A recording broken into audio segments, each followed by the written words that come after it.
오늘 읽은 사도행전 2장 1절부터 4절까지 말씀을 통해서 성령 강림이라고 하는 제목으로 하나님 말씀 전하겠습니다.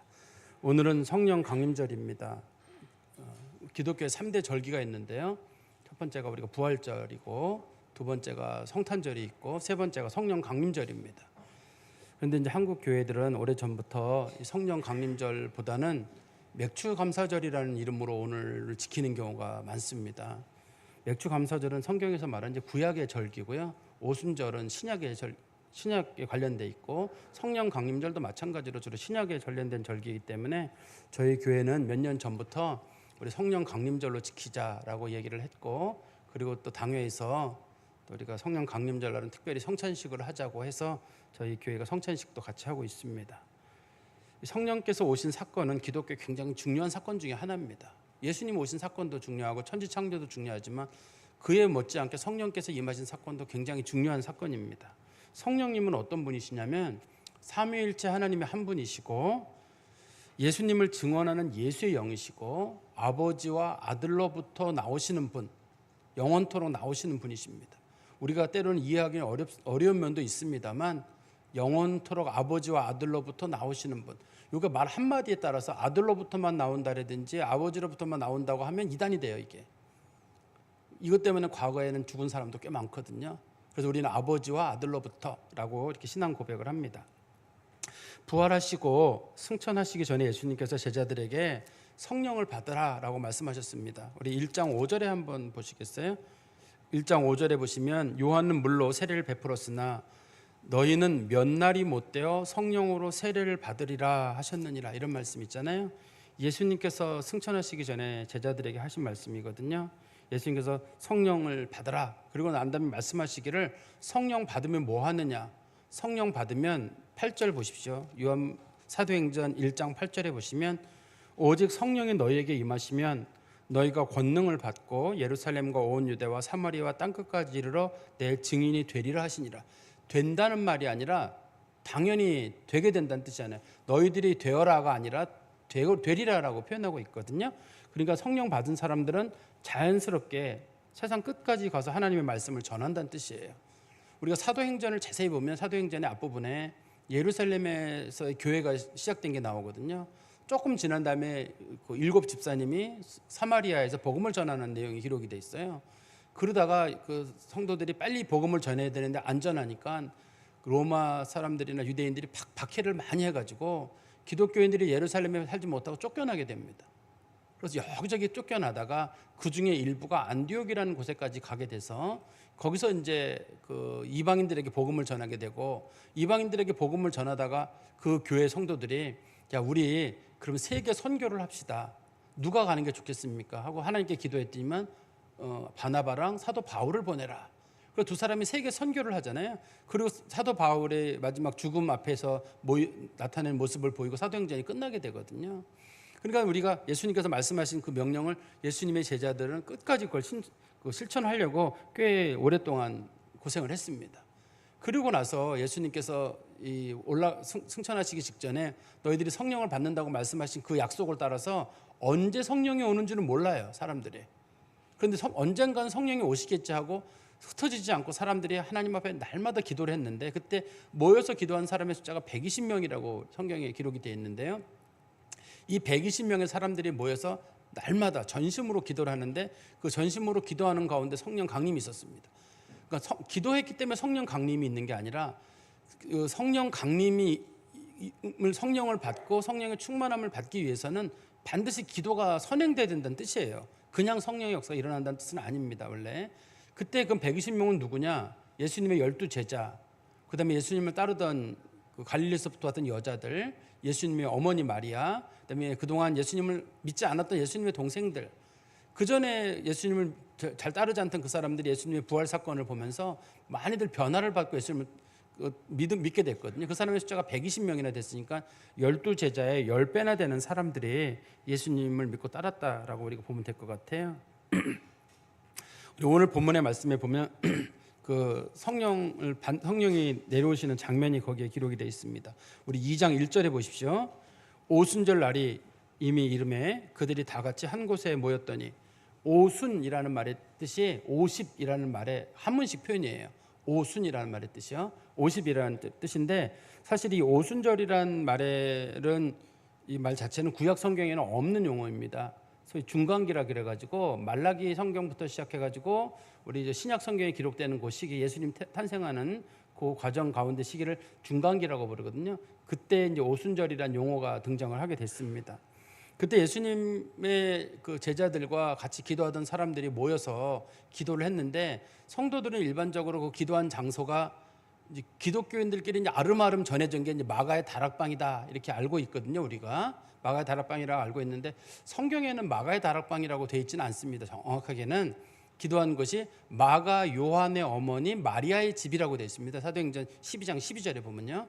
실제로 마가라고 하는 사람은 아주 그때 어렸을 거로 보입니다. 10살 뭐 전후였을 거로 보이기 때문에 마가의 집이라고 하기에는 좀 그렇고 마가 어머니 그 이름이 마리아니까 마리아의 집이라고 하는 게 더 맞을 수도 있습니다. 근데 어떻든 간에 우리가 뭐 상식적으로 알고 있는 건 마가의 다락방이라고 하니까 그렇게 알고 있는 것도 뭐 큰 문제는 아닐 것 같은데요. 이 오순절을 구약 시대에는 77절이라고 불렀습니다. 6월절 지나고 7주가 지난 다음에 7주라는 말은 7 곱하기 7을 지나니까 49잖아요. 그 다음 날 그러니까 7주를 지나고 그 다음 날이었기 때문에 이거를 보통 사람들이 77절이라고 불렀고 또 다른 말로는 요 날이 그 이스라엘 백성들이 보리 추수를 마치는 날이에요. 보리 추수를 마치는 날이라 이 날을 다른 말로는 맥추절이라고도 불렀습니다. 이스라엘의 그 절기를 계산하는 법은 크게 두 가지가 있는데요. 하나는 양력으로 계산하는 게 있고 음력으로 계산하는 게 있는데 양력으로 계산하는 건 딱 하나예요. 안식일 날은 무조건 이거는 양력으로 계산하게 돼 있습니다. 날짜가 변하지가 않아요. 그런데 나머지 절기들은 다 음력으로 돼 있어요. 참 신기하죠. 그 당시에는 음력 쓰던 시기거든요. 옛날에는 다 음력 썼어요. 음력 썼는데도 안식일 날은 하나님께서 이거는 양력으로 지키도록 해놔가지고 특이하게 이 두 개가 나란히 갑니다. 그래서 두 개가 부딪히잖아요. 음력과 양력이 부딪힌다. 그런 경우 양력이 우선이에요. 안식일하고 어떤 날이 부딪혔다. 그럼 무조건 안식일이 우선입니다. 다른 날이 뒤로 밀리게 돼 있고 그만큼 하나님께서는 이 안식일을 소중히 여기셨습니다.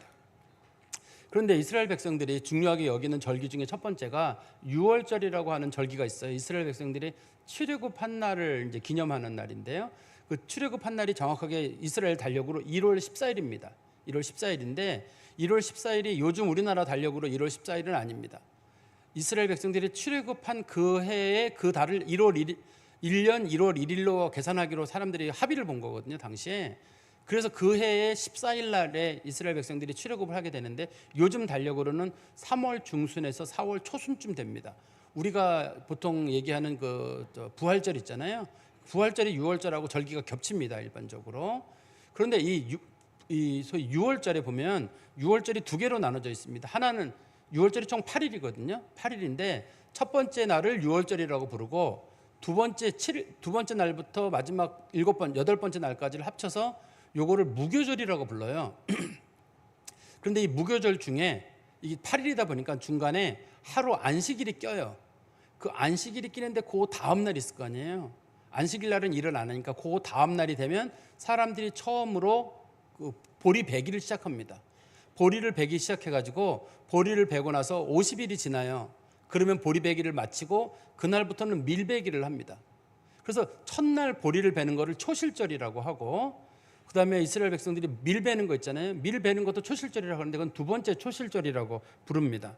그래서 그 6월절에 처음으로 보리베기를 시작한 거랑 밀 보리베기 시작하는 거는 그 두 개가 겹치는 시간이 있거든요. 보리베기를 마친 거랑 밀 베는 처음 베는 시기를 합쳐 가지고 그때를 오순절이라고 부르는 거예요. 요즘 달력으로 5월 하순에서 6월 초순쯤 됩니다. 그래서 저희가 오늘 5월 23일이잖아요. 근데 뭐 어떤 애는 6월 달도 간 적이 있습니다. 이게 성령 강림절이. 그런데 이게 오순절이 참 하나님의 신비 가운데서 그리스도의 부활 사건하고 그대로 또 연결이 돼 있어요. 이게요. 예수님께서 돌아가신 날이 무슨 요일이죠? 성경에서 금요일이라고 돼 있습니다. 성금요일이라고 우리가 하잖아요. 금요일 날 돌아가시고 예수님이 금요일 날 토요일 날 땅에 계시고 예수님께서 그 안식일이 지난 그 다음 날 주일 날 아침에 예수님이 부활하셨거든요. 그러니까 그날이 마침 그때가 6월절이었거든요. 6월절 안식일 지나고 그 다음 날 예수님 부활하셨으니까 그게 보리배기를 처음 시작하는 초실절이에요. 예수님께서 부활의 첫 열매가 되셨다고 할 때 우리 믿는 자들의 그런 좀 부활의 표가 된다 그런 뜻도 있습니다만 이렇게 마치 초실절에 처음으로 부활의 역사를 이루신 것을 상징해서 향후 예수를 따르는 모든 사람들에게 부활의 역사가 일어날 걸 알려주는 그런 사건이기도 하거든요. 그런데 그것뿐만 아니라 오순절 성령 강림이 있던 그 시기, 오순절 성령 강림이 있던 그 시기도 마찬가지로 겹쳐 있습니다. 예수님께서 십자가에 달려 돌아가신 후에 예수님께서 그 부활하시고 3일 만에 부활하시고 예수님 부활하신 후에 40일 동안 세상에 계셨거든요. 40일 동안 계신 것은 우리 사도행전 1장 3절에 보면 나와요. 거기 보면 1장 3절에 보시면 친히 살아계심을 나타내서 40일 동안 그들에게 보이셨다 이렇게 돼 있잖아요. 예수님께서 40일 동안 세상에 계셨고 그 다음에 그때 예수님께서 사람들에게 11번 동안 모습을 보이셨습니다. 그러면서 예수님께서 가시면서 말씀하시기를 다시 우리 사도행전 1장 5절에 보시면 너희는 몇 날이 못되어 성령으로 세례를 받으리라고 했는데 그 몇 날이 열흘이 지났습니다. 열흘이에요. 딱 열흘이 지난 다음에 그때가 오순절 날이었는데 오순절 날 성령의 사역이 시작됩니다. 성령이 내려오신 직접적인 이유는 어떤 것 때문이냐면 하나님의 아들 예수 그리스도께서 이루신 구원의 사역, 십자가와 죽으심과 부활의 사건이 이게 다 완성됐다는 걸 뜻이에요. 예수님께서 올라가시기에는 뭐라고 하셨냐면 내가 죽고 난 다음에 부활 승천해서 올라가면 성령을 너희에게 보내리라. 내가 가는 것이 너희에게 유익이라. 내가 가면 너희에게 또 다른 보혜사고 성령을 보내리라 이렇게 약속하셨거든요. 성령을 보냈다는 말의 뜻은 예수님의 구원 사역이 완성됐다는 뜻이에요. 구하기로 한 사람들 다 구하기로 하시고 두 번째는 성령을 보내시는 이유는 성령을 통해 가지고 예수님께서 말씀하신 거, 예수님 일하신 거, 예수님의 십자가와 부활 이런 것들을 증언해야 되잖아요.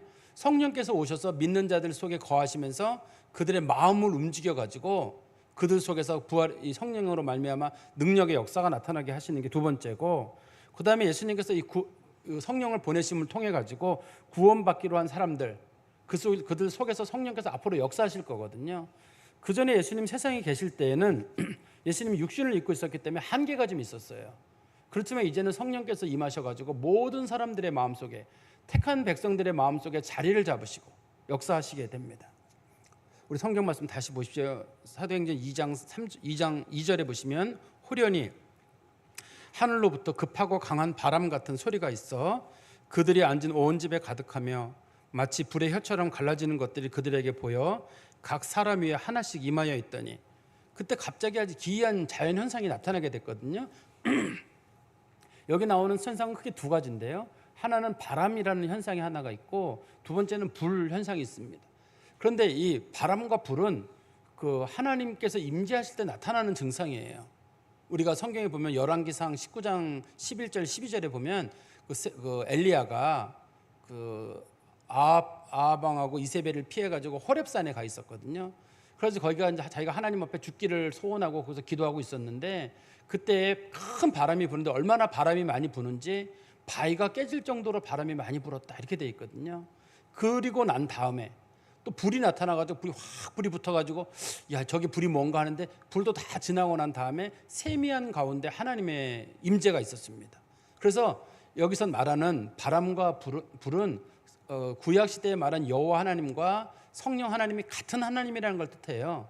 그다음에 우리 출애굽기 19장 18절에 보십시오. 출애굽기 19장 18절에 보시면 시내 산에 연기가 자욱하니 여호와께서 불 가운데서 거기 강림하심이라.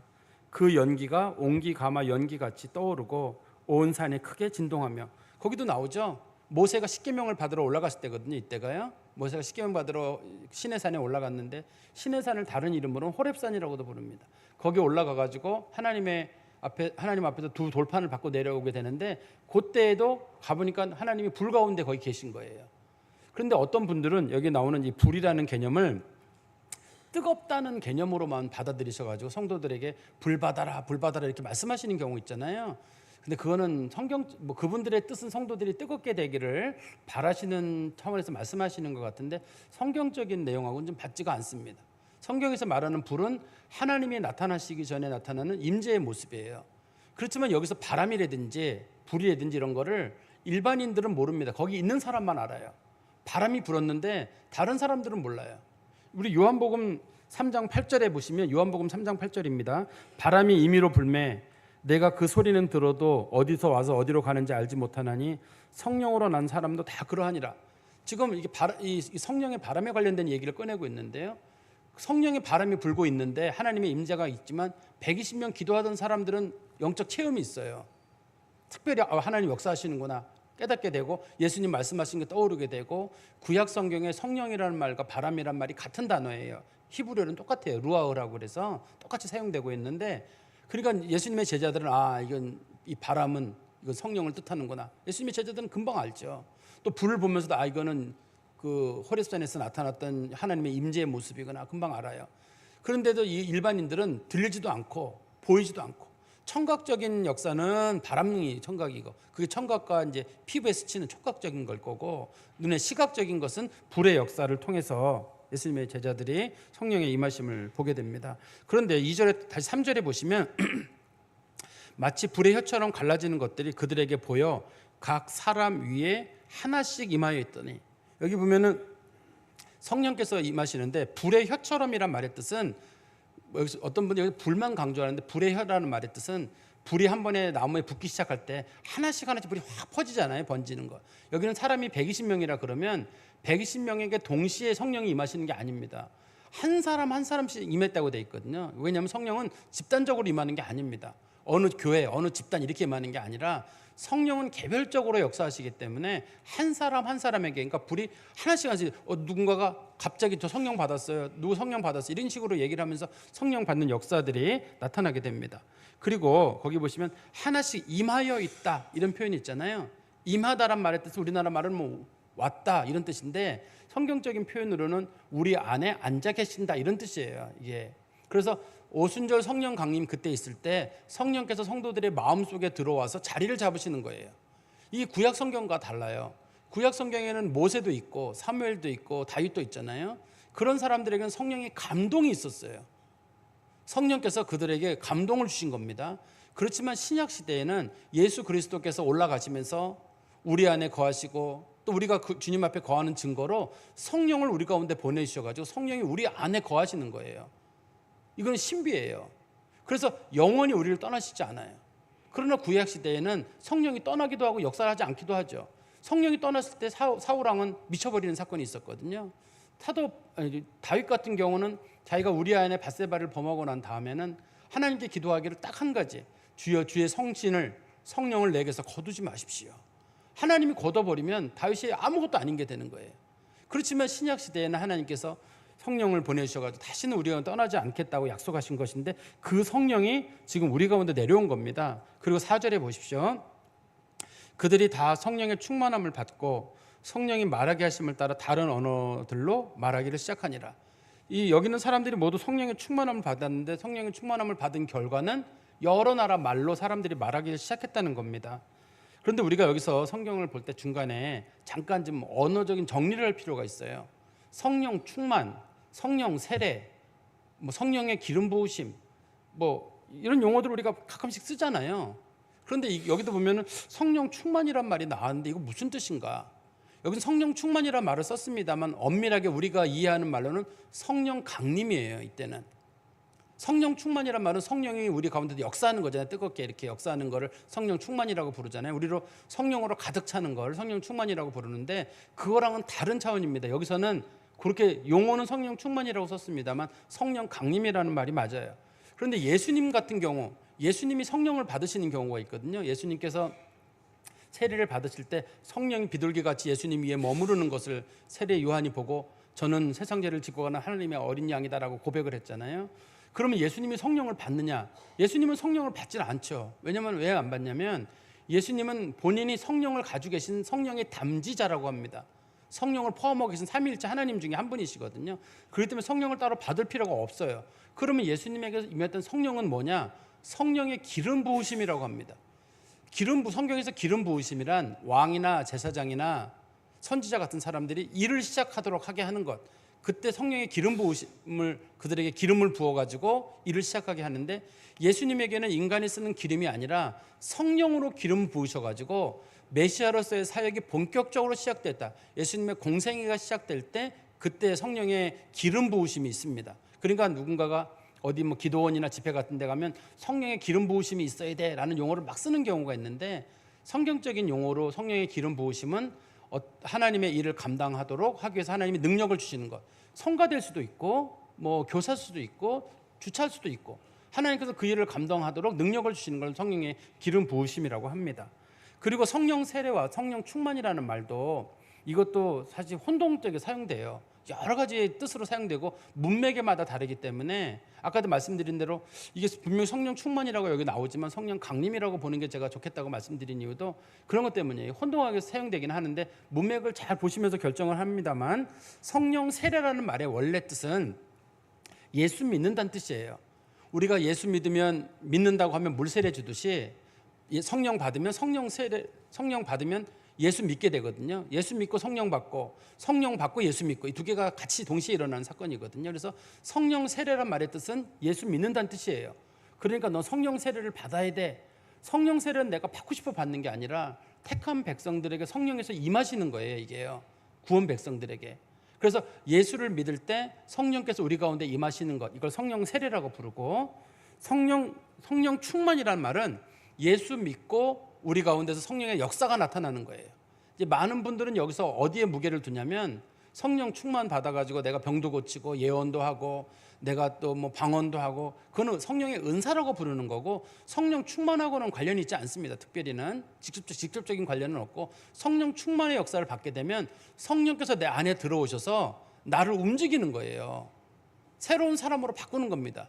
우리가 예수님의 제자들이 성령을 받았는지 어떻게 아냐면, 성령 받고 다른 사람이 됐어요. 완전히 다른 사람이 됐습니다. 그전에는 엄청 가열질적인 사람들이 부드러운 사람이 되고, 뭐 혈기방장했던 사람들이 아주 착한 사람이 됐고, 죽음을 두려워하던 사람들이 죽음을 안 두려워하는 사람이 됐어요. 그게 성령 충만이에요. 성령을 예수 주님 앞에 기도하고, 근데 우리에게 성령의 역사가 잘 나타나지 않는 이유는 뭐냐면, 우리가 죄를 많이 짓고 또 성도들이 성령 받을까 봐 좀 무서워요. 왜 무섭냐면, 성령이 들어오면 우리로 하여금 성품을 고치게 하고 욕심을 버리게 하고 이기심을 버리게 하거든요. 성령을 충만하게 받았어요. 성령께서 다 나누라, 그런 말 나올까 봐 성령 받기가 싫어요. 받으면 나눠야 되잖아. 성령 받으면 다 용서해라, 그게 싫어요. 그러니까 성령을 줄 듯 말 듯 조금만 주든지 그냥 아예 안 주든지 뭐. 왜냐면 성령 받은 사람들은 바뀐다니까요, 새로운 사람들로. 근데 하나님께서도 깜짝 놀라는 게 뭐냐면, 원래 성령 받으면 사람이 바뀌게 돼 있거든요. 근데 요즘 보면 안 바뀌는 사람들이 있잖아요. 하나님도 깜짝 놀라실 거, 원래 바뀌기로 돼 있는데. 그러면 이게 이제 둘 중에 하나겠죠. 성령님이 뭐 착각하셨든지 아니면 우리가 즐기든지, 즐겨가지고 하나님 아무래도 난 안 바뀐다. 그러니까 우리들의 마음속에 욕심이나 죄를 회개하는 마음이 없기 때문에 성령의 충만의 역사가 일어나지 않고 변화가 없는 게 아닌가. 예수님의 제자들과 초대교회 성도들은 바뀌었어요. 사람들이 예수 믿는 사람들을 보고 확실히 성령의 역사가 있었다, 복음이 진리다라고 알게 된 건 뭐냐면, 그런 사람들이 다른 사람이 됐기 때문에 그렇습니다. 지금 사람들이 기독교를 조롱하는 이유 중에 한 가지가 왜 예수 믿는 사람이 안 바뀌냐고 얘기하는 거예요. 그건 저나 여러분이 한번 고민해 봐야 될 문제가 아닌가 싶습니다. 어떻든 다시 저희 2장 4절에 가보시면, 그들이 다 성령의 충만함을 받고, 그 다음에 구절에 보십시오. 성령이 말하게 하심을 따라, 그들이 말하고 싶어서가 아니라 성령께서 우리들의 신체 기관을 주장하셔가지고 다른 언어로 말하기를 시작하니라. 여러 나라 말로 사람들이 말하기를 시작했습니다. 예수님의 제자들뿐만 아니라 거기 있던 120명의 사람들이 여러 나라 말로 말을 하기 시작하는데, 얼마나 많은 나라 말로 시작을 했냐면 9절에 보십시오. 8절부터 보시면, 우리 각 사람이 난 곳 방언으로 듣게 되는 것이 어찌 됨이냐. 난 곳 방언이란 말은 모국어란 뜻입니다. 우리는 바데인과 메데인과 엘람인과 또 메소포타미아, 유대와 갑바도기아, 본도 아시아, 여기 보면은 이란 사람들, 또 이라크 사람들, 또 메소포타미아 사람들, 유대, 갑바도기아는 터키 지역이거든요. 그다음에 본도라고 하는 지역은 저 북해에 있는 지역입니다. 그다음에 아시아 사람들, 지금 이제 그리스랑 터키가 만나는 그쪽 지역을 아시아라고 부르거든요. 부르기아와 밤빌리아, 이건 지중해 쪽이고, 그다음에 애굽과 구레네, 여기는 이제 아프리카 사람들이에요. 그다음에 리비아도 마찬가지고, 그다음에 여러 지방에 사는 사람들과 로마로부터 온 나그네들, 그다음에 유대인과 유대교에 들어온 사람들과 그레데인은 크레타 사람들이고 아라비아 사람들은 뭐 사우디아라비아든 뭐 예멘이든 그쪽 사람들이거든요. 여러 나라 사람들이 예수님의 제자들이나 그 120명의 사람들이 말씀을 전하는 거 보는데 자기 말로 들리는 거예요. 왜 이런 일이 생겼냐면 하나님께서 성령을 주셔서 그 사람들을 예수 믿게 만드는 게 목적이기 때문에 그렇거든요. 성령 받아서 사람 변화되고 어떤 사람이 그냥 성령 확 담고 그런 게 아니라 성령 받은 사람들은 반드시 복음을 전해야 되는 거예요. 이거는 우리 아까 그래서 1장 8절에도 보면 나왔잖아요. 오직 성령이 너에게 임하시면 너희가 권능을 받고 예루살렘과 온 유대와 사마리아 땅끝까지는 내 증인이 되리라. 갑자기 성령이 들어와가지고 사람들이 여러 나라 말로 복음을 전하기 시작한 거거든요. 그래서 그 오순절 성령 강림 역사를 해서 복음이 전파가 되는 거예요. 그때 오순절날 거기 왔던 수많은 사람들이 자기 말로 다 복음을 들은 거예요. 복음을 자기 말로 듣는 게 얼마나 값져요. 지금 성경을 번역하는 우리 M국 선교사님 같은 경우도 성경을 자국어로 번역해 주는 거잖아요. 그 사람의 숫자가 많지가 않습니다. 뭐 600명, 700명밖에 안 되나 그러는데 어떤 사람들은 그 사람들이 성경 번역하는 게 시간 낭비라 그러는데 자국어로 된 성경을 본다는 건 얼마나 감동적인지 몰라요. 그건 참 감동적이고 은혜로운 일이라고 생각이 들어요. 어떻든 간에 초대교회 그래서 그 외국어라고 하는 방언이라는 거랑 요즘 우리가 말하는 방언은 좀 달라요. 성경에서 이 사도행전에서 말하는 방언은 외국어로 된 방언을 말하는 거고 요즘 우리가 말하는 방언은 소위 천국 방언이라고 해서 하나님이 주시는 신령한 말을 받아가지고 하나님과 영적으로 교제하는 건데 그거는 지금도 반복이 돼요. 그렇지만 오순절 성령 강림 사건이 있었던 이 사건은 딱 한 번 있는 사건. 우리가 이런 걸 미중류의 사건이라고 하죠. 딱 한 번 있는 그런 사건입니다.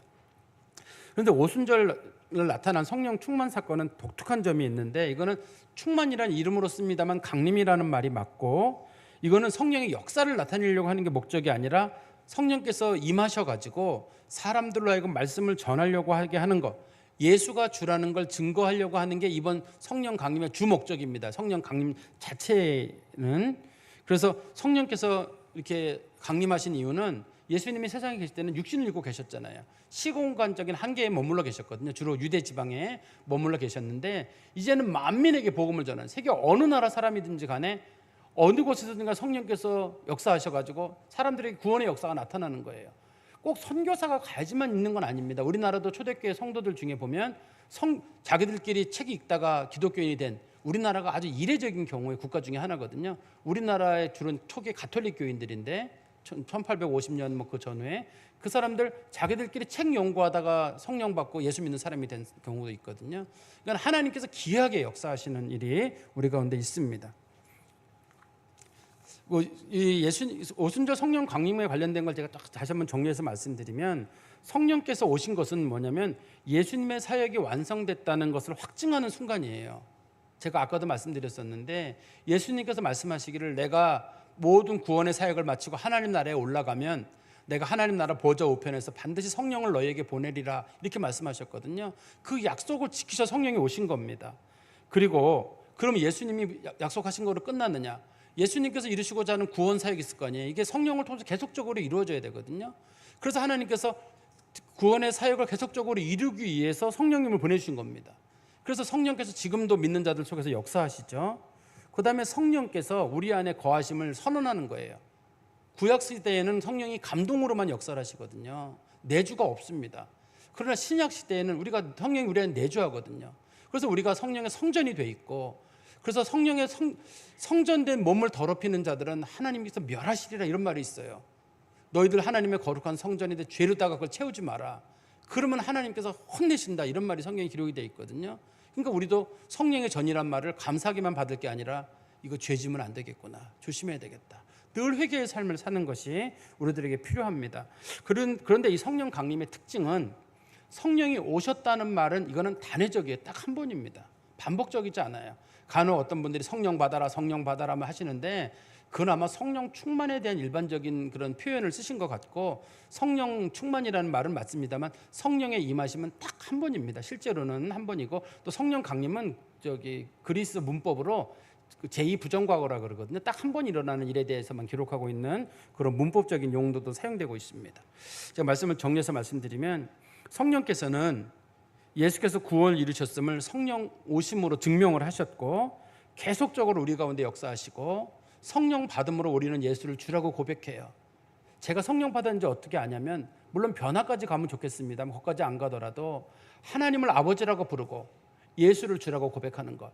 누구든지 성령으로 아니고서는 하나님을 아버지라 그리스도를 주라고 고백할 수 없다고 했기 때문에, 우리가 하나님을 아버지라고 부르고 그리스도를 주라고 고백하면 우리는 성령을 받은 사람들입니다. 이제 우리는 성령 받은 사람으로서 말씀을 전하는 삶을 살아야 되는 게 우리들의 일이에요. 우리들은 성령을 통해서 다시금 구원의 확신을 갖게 됐거든요. 그리고 우리는 사람들에게 말씀을 전해야 된다는 필요성도 알게 됐습니다.